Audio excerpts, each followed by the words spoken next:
Number 8 says to use a calculator to evaluate the function at the indicated values, and then round your answer to 3 decimals.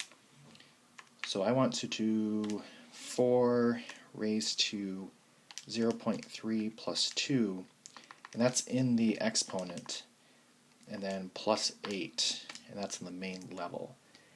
So if you have the newer version of the calculator, then it basically will just look like this, and then you have to press to the right and then put the 8 on the main level.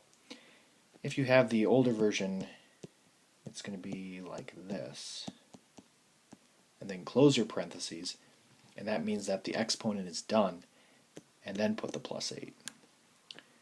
But either way, you're going to get 32.251.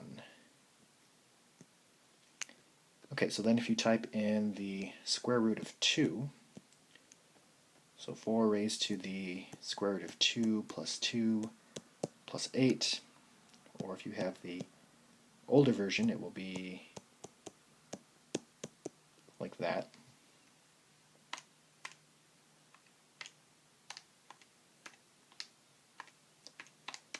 That's going to get you 121.648.